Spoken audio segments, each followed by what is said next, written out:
You're thinking about starting your own location-independent business? Well, today's guest did just that. He's an entrepreneur, product expert, and mentor, as well as being an athlete and aspiring surfer. His name is Gleb Gordeev, and for the past 8 years, he's built products used by millions of people across 40 plus countries. He's managed software projects with hundreds of people and complex stakeholder setups, from startups to large international corporations.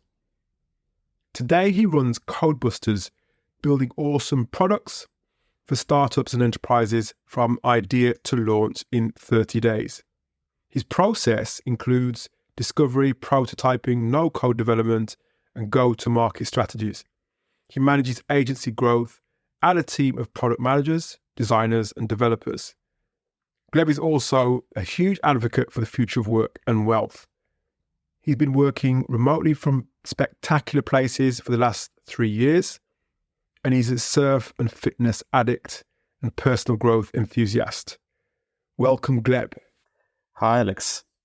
My name is Gleb. I'm 31, and I'm an entrepreneur. I'm a fitness nerd. I'm a surfer, an athlete. I love traveling, and of course, I love digital nomad lifestyle as well. Originally, I'm coming from Russia, and I've been living in Germany for almost 9 years. This is where I built my career in product management. I've been working in leading technology companies in Europe, both international corporations, but also startups. So this is where I got the passion for technology. And right now I'm based in Bali, Indonesia, and I'm running my own product development agency, which is called Kodebusters, where me and my team, we bring products like MVPs, startups, scale-ups, also internal apps, and also business apps for enterprises. So we build them from idea to launch in 4 weeks, leveraging our product management experience, no-code, low-code technology, and also, of course, AI and automation. And in my free time, I love surfing, as I said, traveling, learning, exploring new things, and of course, listening to podcasts like this one, meeting inspiring people, and I'm really lucky to be surrounded by them. So yeah, I'm all about living to the full potential. And what made you choose to work at the company that you're at the moment?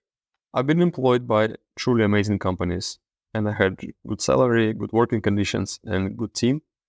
But I was always feeling that I want something else. So this is how I stepped into entrepreneurship. And this is also the reason why I'm running my company right now, together with 2 more co-founders, to have the freedom of time, the freedom of space, and also to feel that I'm building something for myself. I'm on the mission. And this understanding that, okay, I'm on the mission onto something big, this is something which motivates me to work every single day, even though it's way harder work than to work in the company. Still, I've never been more fulfilled than now, work-wise. As I said, even though it's a lot of stress as a business owner. But yeah, I believe we are doing amazing things. I am working with very talented people. We are empowering businesses and entrepreneurs to ship better products. And in the end, I think the whole market wins, right? Because the more better products we have, the better is the offer for end users. So this is why I truly enjoy to do what I do. Describe a personal, notable story or experience that's influenced who you are today. Oh, wow. I could really name a lot of them. I would say the one which comes to mind is that when I discovered remote work for the first time, it was in early 2021 during COVID. I went to the Spanish island of Lanzarote, and this is where I met digital nomads for the first time. And I was there on 2 weeks vacation. I think it even was like 10 days. And I saw these people who lived there the whole winter, enjoying the life, surfing, building the community, and I asked them, hey guys, but when are you coming back? So we're not coming back. We live here. It's like, wow, what about your boss? Like, yeah, whatever. Maybe they don't know, maybe they know, but it doesn't matter because we really enjoy the lifestyle here. And this was one of many aha moments for me when I realized that I don't have to, that I can really enjoy my work life as well. If I decide where to live and what to do after work.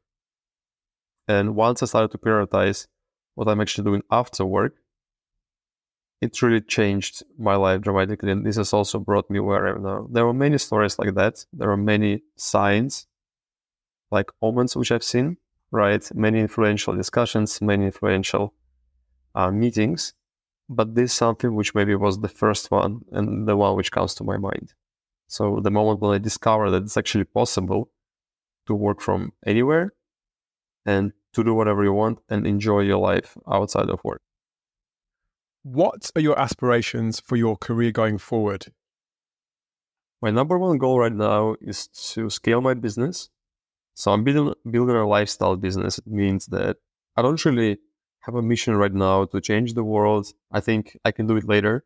At this point of my life, I want to build a cash flow machine that is going to support my life so I can be free. I can choose when to work, how to work, and for how long. So this is my number one priority for now. I'm still exploring some other ideas. Of course, they always come to me about launching different products and also exploring opportunities here in Bali. But my business Kodebusters is my main priority. I want to scale it to the point which will cover way beyond my costs of living and give me the financial freedom. This is my main aspiration. It's 2024. As you look back on your life and connect the dots that led to where you are now, what are those dots? I can identify three, I would say, from the recent story. So the first one is already mentioned, when I discovered that I can be independent from location, where I found out that I don't have to work from rainy, cold Berlin the whole winter and suffer from that. This was the first aha moment. The second aha moment was when I quit alcohol. And even though it's not related to business and career, the impact of this decision was dramatic in all aspects of my life. It also freed up a lot of time for me to really deal with my demons, I would say, and really identify who am I, what I want in life. And like there are many, many benefits, health benefits, mental health benefits, but also career-wise. This was the moment when I had so much clarity, when I started to have so much clarity. And I think the third dot is when I fully embraced and committed to this lifestyle which I have right now. When I permanently moved to Bali and when I opened my first company, I made a clear statement for myself and I made a clear statement for the world that this is my life right now. And I'm going to walk my talk. And I finally reached this integrity inside me, because in the beginning, I was always like, when I was working and building my career in product management and corporate, I was always feeling that I don't belong here. And when I stepped to this difficult path of entrepreneurship, I was finally feeling like I'm home. So yeah, these three dots, and they're still coming, but these three, I would say, were the most defining.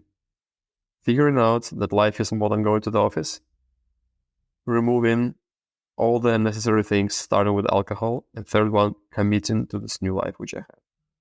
What made you choose this particular profession? I chose to be a product manager because this role combines my unique advantages, I would say, and my unique background. I studied computer science and informatics in university, and I was always fascinated by technology and by how software can solve problems. But I was also very active in my extracurricular activities when I was a student. I was organizing events, conferences, I was traveling a lot and also volunteering as a student. So I developed these communication skills and I learned a bit of project management from my volunteering experience. And basically, when I just started my career, I think this role was a perfect match for my background and my personal skills. And I'm really grateful because I started my career in Mercedes-Benz in Germany. And my first boss, she gave me a chance, and I'm still grateful for that, because this is where I learned about product management, about agile software development. And yeah, I didn't change since then. So my first job after university, I have the same job right now. Like I changed many companies, many different roles. I wear many different hats, but this is how I came to this profession. And right now I am slightly moving away from that because I'm focused on business growth, but still I'm product at heart, and I think I will always be. And was there a particular aha moment for you which confirmed that you're in the right profession and in the right role? I would say when I just joined the company and in my first weeks and maybe months in this new role, I was a little bit lost, right? Because there's so much uncertainty involved. And they hired me for some specific project for a big launch of the product in a new country. And I remember my first assignment was to do a lot of QA, coordinate bug reporting and bug fixing, I would say. And then, of course, I was also involved into planning of the features for this launch and basically very much involved into the teamwork. And perhaps when we delivered this project and when the project delivery was success, maybe this was the aha moment when I just realized, frankly, I don't remember. I remember that I enjoyed it from day one, and I really felt like this is a good match for me. What advice can you offer to somebody who's looking to build their own location-independent career? So I think it's very unlikely that you will build this location-dependent career in the place which location-dependent. Because even though I believe transformation happens from the inside, our outside environment matters a lot. So if you want to become location dependent, I recommend you to go to the place where similar people hang out and just ask them how they did it, get inspired from them. And I guarantee that you'll have so many ideas which you'll probably not going to have in the place where you're right now. You need to get out of the loop. You need to try something new. You need to do something counterintuitive in order to, break this pattern. I can recommend Portugal or Bali, Mexico, Colombia. There are so many places where people go. Also Madeira, still in Portugal. Canary Islands in Spain. So these where people go to work remotely and just be it. Tell yourself that this is my new life now, and I guarantee that all the things will align to make it happen. What made you choose remote work as an option? I think my answer will be kind of boring, but the ability to escape winter was my main motivation in the beginning. I'm coming from a cold country. Like in my hometown, I think 9 months out of 12, it's very cold. And then I lived in Germany, in Berlin, which is famous for, it's notorious for its winters, that it's always dark. And I think everyone from Northern Europe can relate to that. And it's not only the weather, it just activity of people also goes down dramatically in winter. And I was never a big fan of that. Like, why should we be in hibernation for half of the year, right? So this was my initial motivation, just to get out from the winter, enjoy the sun, and enjoy the activities. It was way before I discovered surfing. It was way before I discovered entrepreneurship. First motivation, go to a warm place, avoid winter. And how would you describe your current company's culture? I would describe it as lifestyle first. We're 3 co-founders, and we founded this venture to enable us to live the life we want. And we prioritize this, first of all, to make sure that we're having fun, to make sure that this business makes us happier. And as I said, it can support the lifestyle which we choose. It's different for all of us. For some of us, this is time with family. For some of us, like me, for example, it's surfing and traveling, enjoying the active lifestyle. But we try to define our processes. We try to define the way we work inside the company from this point of view. What qualities and characteristics do your hiring managers look for when they're recruiting new hires? Actually, the number one thing is the cultural fit. The company is very young. It means that every single person which you bring to the team has a lot of impact on everything we do. And it's incredibly important that we're all on the same page in terms of responsibility, in terms of communication, because it's also a remote company. Therefore, we need to over-communicate and over-document things. It means we need to take responsibility for what we do. We need to be accountable. So there is no need for micromanagement. And I would say this is the most important thing which I learned by doing some mistakes. That cultural fit is number one rule, I think, for all the startups. Therefore, I'm involved into hiring myself, because all the hard skills, they can be taught, they can be learned. We have this expertise in the company. I have absolutely no worries about that. But how a person fits with our values, I think this is the most important for this stage at least. What's your philosophy for building a great team? I think the secret of a great team is to enable people to thrive in what they're curious about and what they're good at. We have different preferences and we like to do different things. And of course, work is not always about fun. But when you see your work as a game, while other people see it as work, you have incredible advantage. I'm still there. By no means I am a perfect manager, but I think what we're trying to do is to find the task which seems like a play and let person do this and back up and support with the rest of the tasks. So in this case, we're all enjoying it, having fun. I would say it's valid for 60-70%. Of course, there is a lot of administrative work and there is some operational work which just has to be done. But yeah, I think the more we scale, the more I would like to, be focused on that. Is there a particular team or organization whose culture you admire? If so, tell us about that. I can only speak from my own experience, right? Because companies show you what they want us to see. But from point of view of product delivery and product management, I really admire Spotify. I have not worked there, but the way how they build products is very famous.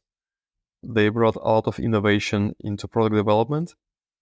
And most of the companies who build apps and modern software, they get a bit of inspiration from Spotify model, maybe even without knowing this. But as a business owner, I also really admire the work culture in Amazon, where I was working as well. So there are a lot of different opinions about Amazon as a company, but I see it from point of view of business owner on how you can build an organization with almost 1 million employees and scale it so much based on a few simple principles. And again, I admire it. I don't say that it's perfect. I don't say that everyone should do this, but as a founder, I have a huge inspiration for this because it's a massive progress. And the fact that they're still crushing it, the company is very, very valuable. I know it, as a matter of fact, is based on the culture which we created there. What do you prefer to do when you're not working?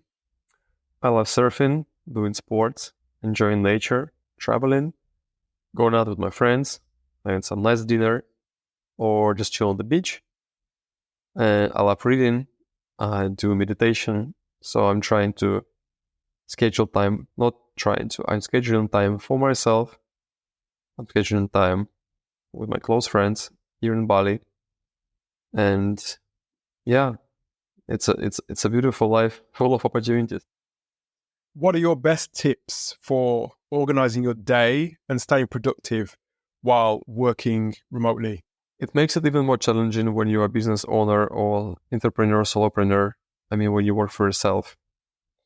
I would say non-negotiable, you need to have a working place. So I'm going to co-working personally, but you can also equip it at home where you live. Non-negotiable working hours for deep work and for meetings. because there are so many ways how you can get distracted. There are so many fun things you could do. Having this fixed few hours a day, which again are non-negotiable, will really help you to keep focus. But what is also important is to listen to your body. And sometimes we just cannot focus. Sometimes it's just difficult to proceed with the task. And if it happens to you, don't force yourself and let yourself relax. Go to the spa, go to the beach, do some sports, ventilate your brain, and then come back later or maybe next day. And another important thing is that don't forget while you're doing this. Why you're doing this. Don't forget that you chose this lifestyle for the things which are happening outside of work. And of course, work is super important.